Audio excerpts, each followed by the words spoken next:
You know, the RCMP will make all operational comment on the investigation and the evidence that's being collected, and it would be really inappropriate to comment on that. But it does give me an opportunity to tell you how proud I am of the enormous work that went into that manhunt. You know, those terrible, heinous crimes really concern Canadians, and the pursuit of those individuals believed to be responsible for those crimes, you know, was an enormous undertaking by the RCMP, and they never quit. They never slowed down. They never lost a pace. They just stayed right at it until they got the job done, and we're very proud of that. And I used to work in that profession. I know the type of work it requires. Really quite extraordinary. And I think all Canadians can and should be very proud of the work of their federal police services. And you know, the evidence, bringing it back to the lab, if I may. You know, those are difficult crimes to really figure out precisely what happened. And it requires an enormous amount of work in finding the individuals, but also to collect the evidence so that we can answer for the families and for the community those important questions about why and how this took place.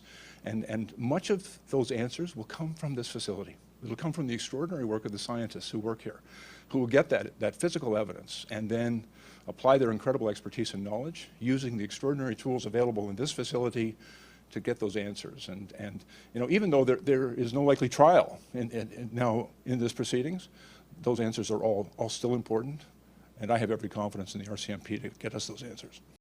The new lab is modern, state-of-the-art.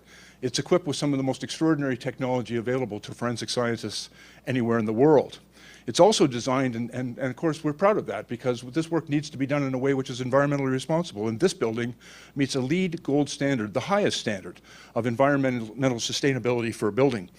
Each year, this lab will process thousands of requests from police agencies across the country in areas such as DNA, toxicology, trace evidence, anti-counterfeiting, firearm, and tool mark identification.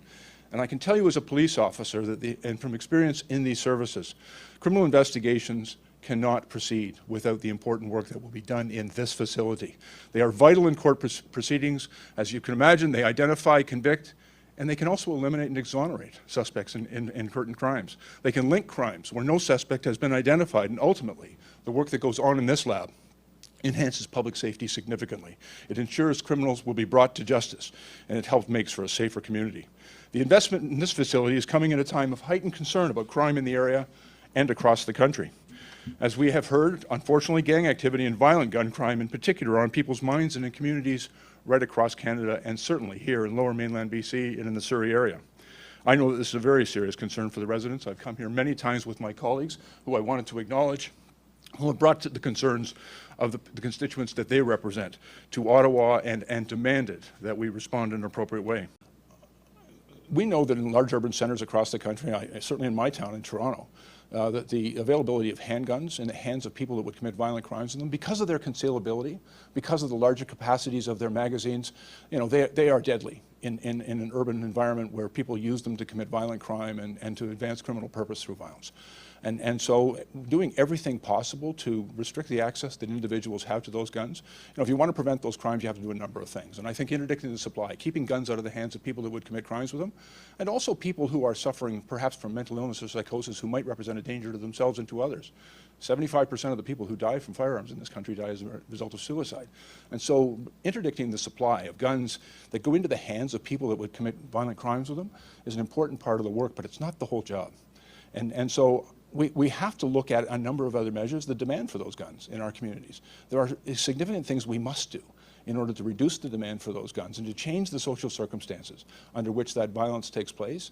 You know, I have been asked to look at the efficacy of a total ban, and I believe that there are some very effective measures that can and should be taken with respect to additional restrictions to prevent guns from getting into the hands of criminals. We know many of them are smuggled across the border. It's why we've invested nearly $90 million in interdicting the supply of firearms coming across the border, and we're going to continue to make those types of investments because that's a significant source of guns. We live next door to the largest handgun arsenal in the world.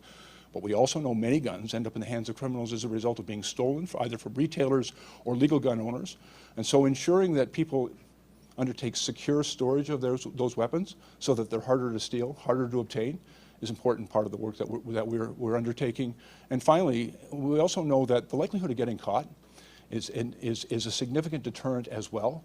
And so the important work, for example, that's going on right here in this lab, where they do ballistics testing and raise serial numbers and facilitate proper trace investigations of the origin of crime guns, can also lead us to those individuals who choose to purchase guns legally and then sell them illegally.